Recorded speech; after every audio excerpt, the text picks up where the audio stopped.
est-ce qu'il faut quitter X ou pas, du coup, vu ce que ça devient et vu l'usage? Alors on va écouter un petit extrait, puis après on va en parler. Les arguments pour quitter X, ce serait de dire que c'est pas un espace propice pour le débat, pour disons, apporter des informations justes et vérifiées, que c'est en fait un environnement trop difficile pour les médias progressistes, pour les élus progressistes, pour globalement toutes les formes progressistes. Les arguments pour rester sur X, c'est plutôt de dire que en fait, si on déserte tous les endroits où on n'est pas dans des bonnes conditions, on va finir par déserter beaucoup de choses. Ouais, Facebook, si Bah oui, ça oui. dégénère, est-ce qu'on Est-ce qu'on quitte quitte Threads, est-ce qu'on quitte Instagram, Insta? TikTok, du coup, qui est un projet de rachat par Elon Musk. Ces outils, voilà, sont pas neutres. Par exemple, Facebook nous pose problème à l'UMA parce que il dévalorise énormément les contenus qu'il considère comme politiques. Il y a une différence entre Facebook et LinkedIn où on est là pour faire du réseau, du lien, parler à ses proches, rencontrer des Ouais. gens. Et Twitter et TikTok, c'est moins de 2% des comptes qui publient régulièrement du Oui. contenu. Je parle pas de republier ou de partager, Ouais. à quelqu'un crée du contenu, quoi. Twitter,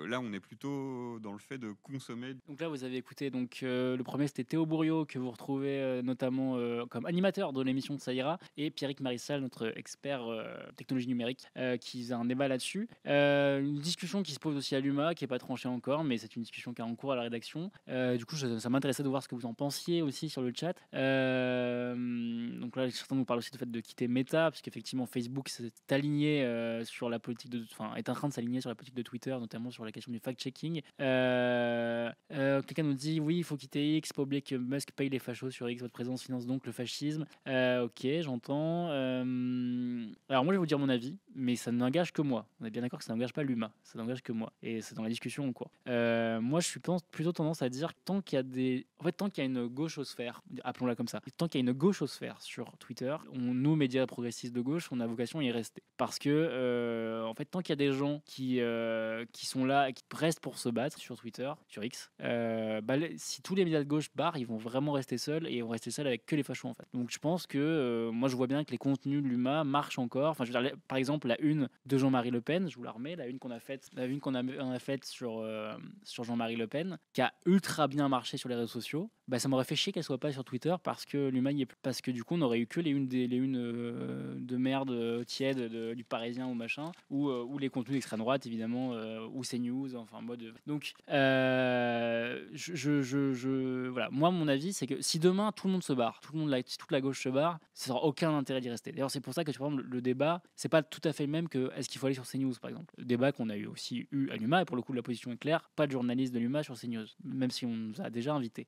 Pourquoi? Parce que sur CNews maintenant je pense que le cadrage fait que de toute façon le public déjà de CNews n'est qu'un public de gens qui sont d'accord avec CNews. Et donc je vois pas l'intérêt d'y aller, si ce n'est pour servir d'épouvantail ou de punching ball sur le plateau et aux auditeurs, aux spectateurs de CNews. Moi, je vois pas l'intérêt. C'est-à-dire qu'il n'y a rien à gagner à aller parler à ces gens-là et de toute façon, ils vous détestent. Par contre, sur Twitter, il y a encore des espaces de gauche. Il y a encore des gens de gauche pour relayer, pour partager, relayer, dialoguer, débattre. Donc, c'est compliqué de se dire, ça y est, c'est foutu, c'est aux mains des fascistes, on part. Après, j'entends l'argument de dire, du coup, on participe à l'économie de X, forcément, en y étant, en créant du contenu et du coup, ça leur permet de vendre de la pub, etc. Ça, j'entends. Est-ce que c'est trop tard sur X? On nous demande.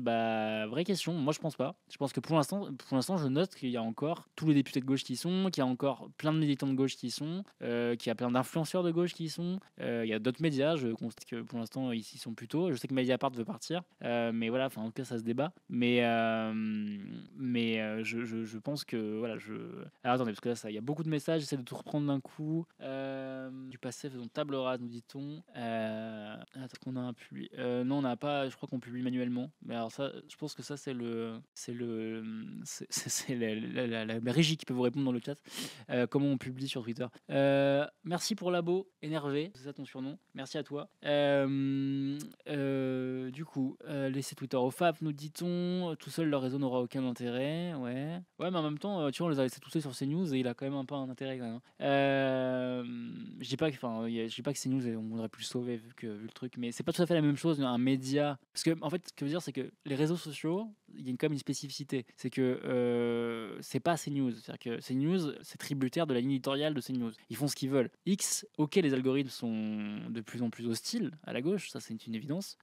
Et il y a de moins en moins de modération, donc les contenus d'extrême droite se diffusent avec beaucoup plus de viralité. Mais par ailleurs, il peut pas tout maîtriser ce qu'il a sur son contenu. Donc il y a encore des contenus de gauche. Si demain je tweete Elon Musk est une immonde saloperie, ça reste dans le, ça sera pas strike par l'algorithme, à ce que je sache. Donc on peut porter la critique de Musk. On a publié nous sur Twitter des articles critiques de Musk. Donc voilà, je ne sais pas si c'est durable. Là je me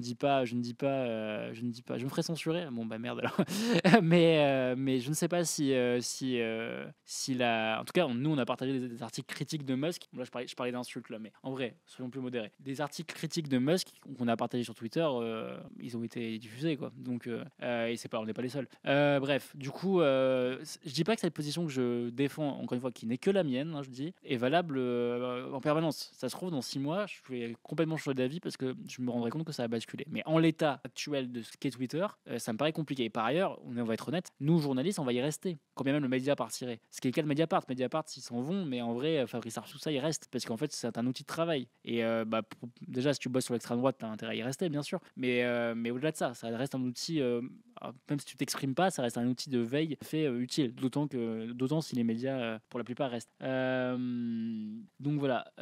Alors, je reprends un petit peu les messages. Il y a quelqu'un qui dit pourquoi ils ne font pas un mouvement pour dire de pas voter pour les fachos au lieu de dire de quitter X parce qu'il y a des fachos. Bon, l'un n'empêche pas l'autre. Tu peux très bien faire campagne contre l'extrême droite en dehors de Twitter et aussi avoir un commentaire sur Twitter. Mais j'entends. Le problème, c'est que tout le monde attend que tout le monde parte. Oui, effectivement, il y a un peu une position dans l'expectative. Pour info, il y a Sandrine Rousseau qui a fait un appel, je sais plus dans quel média, mais en gros, un appel à ce que tous les députés lyonnais en même temps. Quelqu'un nous dit, je prends tout ça un peu à la volée parce qu'il y a beaucoup de messages. YTDDZ, je ne sais pas comment penser. Tu dis Musk sera le président des États-Unis. Ça, je peux dire que non. Parce qu'il y a une loi aux États-Unis qui empêche des personnes qui sont nées à l'étranger de devenir président. Et Musk est né en Afrique du Sud. Il est sud-africain de base, même s'il a aussi la nationalité américaine maintenant. Et canadienne aussi, je crois. Je sais pas, mais en tout cas, ça c'est sûr. Étant né à Johannesburg, ou en tout cas en Afrique du Sud, je crois que c'était Pretoria d'ailleurs, Musk ne peut pas concourir à la magistrature suprême des États-Unis. C'était pour ça qu'il y avait une polémique sur Obama. Tu te rappelles les fake news de Trump sur Obama en mode il n'est pas né à Hawaï, il est né au Kenya. C'était pour le décrédibiliser en tant que qu'il peut faire modifier la Constitution. C'est compliqué. Modifier la Constitution américaine, c'est très compliqué. Sinon, Schwarzy aurait été président. Tu peux que être jusqu'à gouverneur, tout à fait. Alors, je sais pas si Schwarzy aurait été président, mais en tout cas, il aurait été candidat peut-être. Mais effectivement, Schwarzy était était gouverneur de Californie, ça c'est possible, mais par contre président non. Bref, voilà, c'est juste pour répondre. En l'état, Musk ne peut pas être président des États-Unis. Et c'est compliqué de bouger. Jeanne de Brigue nous dit un truc qui m'a trigger, c'est la dépendance des journalistes à Twitter, quasi une addiction, ça ne choque personne. Vrai sujet, t'as bien raison de le pointer. Ce qui est un problème, c'est que effectivement Twitter, c'est devenu que ça soit un outil de travail comme tous les réseaux sociaux pour nous, c'est normal qu'on en soit devenu dépendant à ce point. Je pense que c'est dû à plusieurs choses. C'est dû au fait que il y a eu un effondrement. Il y a quand même faut quand même se dire qu'il y a de moins en moins de budget alloué au reportage dans les presses, toutes presses confondues, que du coup les journalistes sont de moins en moins sur le terrain et de plus en plus sur les réseaux sociaux, qui fait office de terrain à pas cher. Or, c'est un piège puisque Twitter, c'est pas la franquette. Twitter, c'est un réseau de décideurs en fait. Il y a beaucoup de gens très actifs, notamment les politiques, les associations, les grandes figures patronales, etc. Le président de la République. Enfin bref, c'est un microcosme de gens qui font l'actualité, dont les journalistes, mais c'est pas du tout la France. Et encore une fois, par rapport à Facebook, ou Instagram ou TikTok, il y a très peu d'abonnés à Twitter au niveau mondial et au niveau français. Donc déjà, il y a une déformation. Et souvent, parce que Twitter fait office de terrain pour les journalistes, on a tendance à croire que ce qui se passe sur Twitter, c'est ce qui se passe en France et que ça prend la température du débat public français, alors qu'il y a des micro-polémiques qui sont vraiment circonscrites à Twitter et dont on fait des caisses. Après, les médias font caisse de résonance, etc. Et en fait, il y a des micro-polémiques qui deviennent des Twitter, qui deviennent des débats nationaux, alors que ça n'avait pas vocation à l'être. Donc c'est une bonne remarque de ta part, Jeanne. Effectivement, on est vraiment parfois trop dépendant de Twitter. C'est vrai. Par ailleurs, on est aussi dépendant dans le sens inverse des réseaux sociaux pour diffuser nos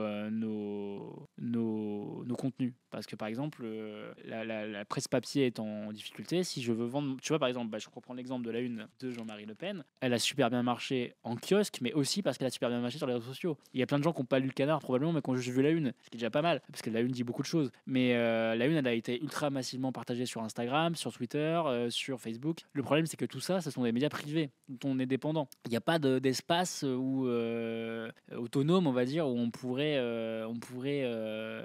donc on a besoin de Google aussi pour être référencé. Par exemple, tout le monde fait sa recherche sur Google quasiment. Donc on a besoin de Google pour être référencé, ou d'Apple News, machin, en fonction des ce que tu es sur Mac ou sur mais bon, c'est surtout Google, on va pas se mentir. Mais du coup, de fait, il y a une dépendance des médias à ces acteurs-là. Et en fait, même au-delà de la question des médias, le problème, c'est que Twitter, c'est quoi? Twitter, c'est un forum, d'accord? C'est un espace de la discussion démocratique. C'est un espace restreint qui incarne pas tout, etc. Mais c'est un espace. Le problème, c'est que cet espace du débat politique et démocratique, il est pas neutre. C'est un acteur privé. Ce qui se passe, c'est qu'à l'heure moderne, on a délégué la plupart de nos espaces de discussion à des acteurs privés. On l'a délégué à Facebook, on l'a délégué à Twitter, on l'a délégué à Instagram, qui est aussi Facebook d'ailleurs, enfin Meta. Et c'est ça le problème, c'est qu'en gros, on a délégué la démocratie, une grande part de la démocratie, ou du moins de nos espaces démocratiques, qui devraient être démocratiques, ont été délégués à des acteurs privés. Les acteurs privés peuvent en changer les règles à tout moment et ne sont pas des acteurs neutres, évidemment. Ce ne sont pas des acteurs neutres et on voit bien que la position d'Elon Musk, qui est caricaturale, et celle de Mark Zuckerberg, qui est dans le suivisme désormais, et bien ça, ils sont pas neutres politiquement, on le voit bien. Arié nous dit, à 27 ans, j'avais jamais ou presque acheté de la presse papier hors le journal de Lutte ouvrière, à part cette une de l'UMA pour l'afficher chez moi. Merci beaucoup, Arié. Alors des gens ils disent, est-ce que si les GAFAM étaient un monopole public, ce serait mieux? Je suis pas sûr que penser à un média d'État soit une alternative tout à fait satisfaisante, mais entre le média d'État, genre ORTF, et un espace privé à la merci du bon vouloir politique d'un seul milliardaire, je pense qu'il y a un juste milieu. Je sais que je suis pas un expert en réseau social, mais je sais que Mastodon voulait proposer un contre-modèle un peu plus équilibré, on va dire. Bref, privatiser la démocratie, c'était une idée bof, en effet. Bah oui, en fait, on n'a pas privatisé la démocratie en quelque sorte, mais comme on a confié vraiment notre destin, on a fait confiance en fait. On a fait confiance à ces espaces, ces espaces numériques, parce qu'on s'est dit, c'est le web. Et le web, on s'est dit, il y a toute cette culture du web, de open data, liberté d'expression sur Internet, on peut tout dire sur Internet. En fait, on s'est dit que ces gens-là qui étaient de la Silicon Valley, ils venaient de ça, et que c'était dans l'âme des libertaires, et que du coup, ils balancent des outils et qu'on pouvait en faire ce qu'on voulait. C'est vrai en partie, parce qu'on a en partie pu en faire... Il y a eu des usages de gauche de ces médias-là, je veux dire, on peut prendre l'exemple des printemps arabes aussi, enfin, tous ces réseaux ont eu un rôle à jouer aussi dans les luttes de gauche, mais on voit bien que à partir du moment où les acteurs qui les possèdent décident qu'ils sont plus juste, c'est plus de la mise à disposition démocratique de leur outil, mais qui vont servir à un projet politique, et ben c'est terminé en fait, c'est terminé. On est complètement baisé, parce on s'est laissé, on a fait confiance à des géants, des multinationales géantes pour avoir le monopole quasiment des forums numériques, qui sont des espaces de plus en plus conséquents et de plus en plus importants dans le débat public.